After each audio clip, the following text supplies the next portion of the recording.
Welcome, everyone, to Messiah. We are so glad that you are with us. Today, we are looking at the cutting room floor.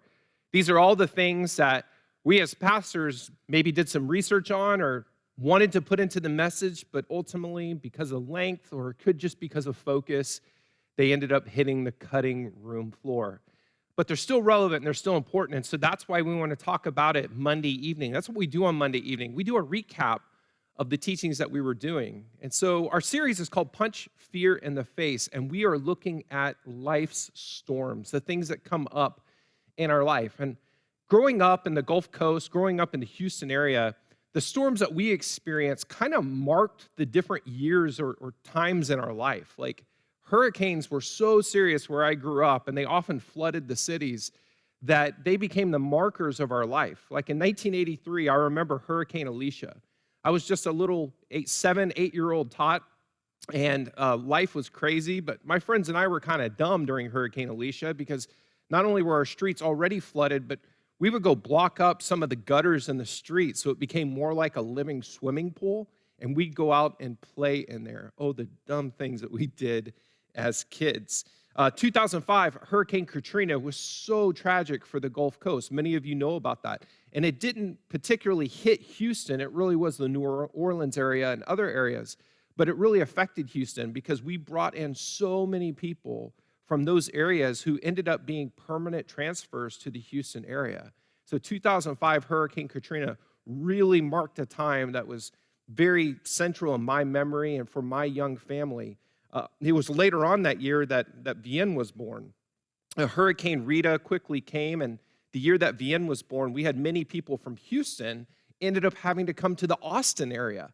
And we ended up having about 25, 30 people, some of them friends, some of them family, some of them family members of our friends that we had never met before. And we turned our 4-bedroom house into basically a hostel for a couple weeks. With all these people staying with us, I was cooking for like 30 people every single day, every single meal. It was crazy having 6 people per room, whole families in there. But it was also a lot of fun.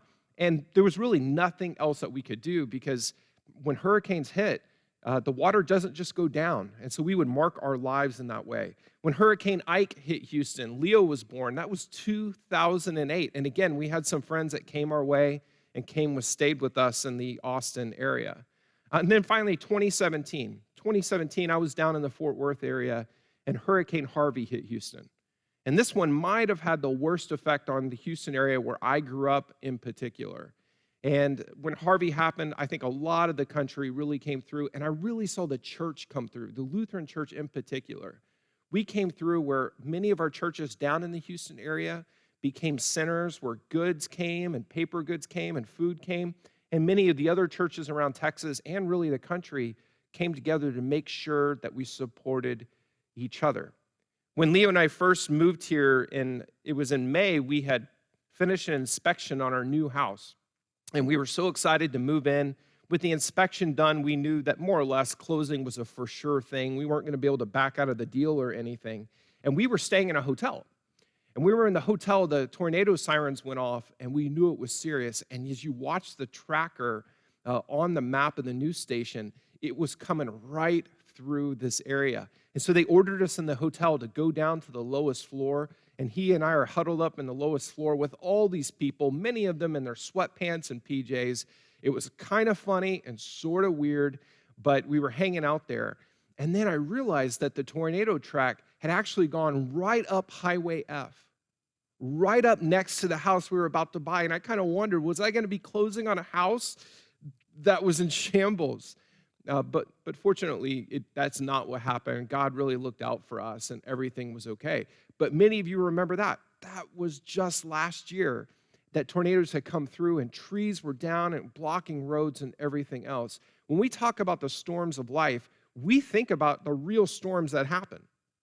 We think about these storms that affect real life, and that's what we're going through right now with the pandemic as well. It's a different kind of storm. It's a viral storm, but it affects us the same way. It affects us physically, it affects us emotionally, and it can affect us spiritually.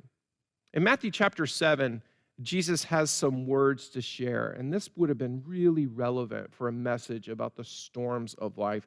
he says that everyone who builds their life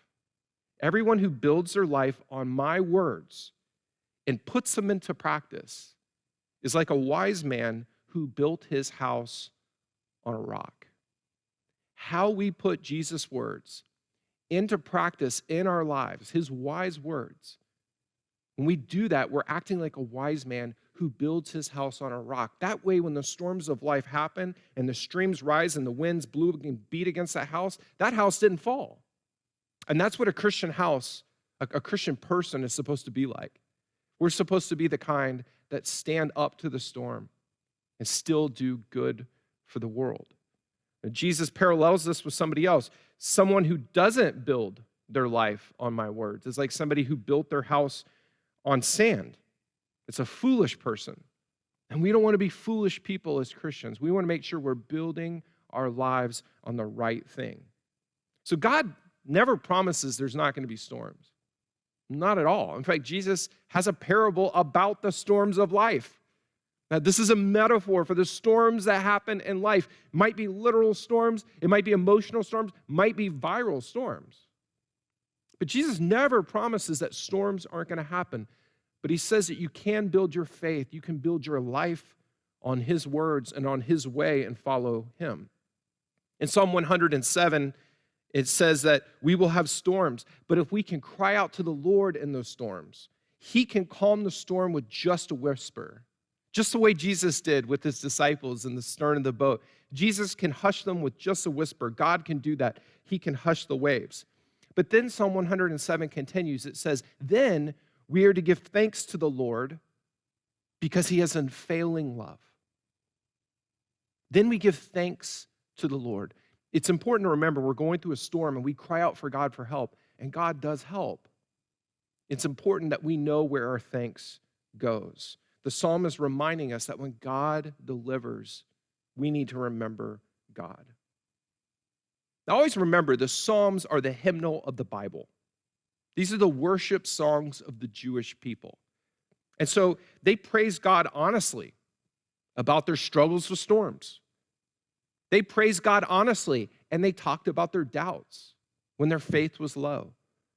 They would praise God beautifully, and yet they would remind each other in these songs to give thanks when God delivers. This could have been a whole teaching about how we worship, because how we worship has everything to do with how we weather storms.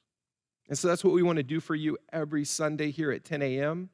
We want to make sure that you know how to worship our God and how to follow God. Worship is raw. It's honest. It's tearful sometimes. It's also joyful. But most of all, worship always points to the one who's good, the one who loves us, the one who saves us, and the one who's in control, our awesome God. So that's my focus today for the cutting room floor. We cannot wait to see you next Sunday for Messiah Live as we talk about the way that God punches fear in the face, specifically with death. God bless you all.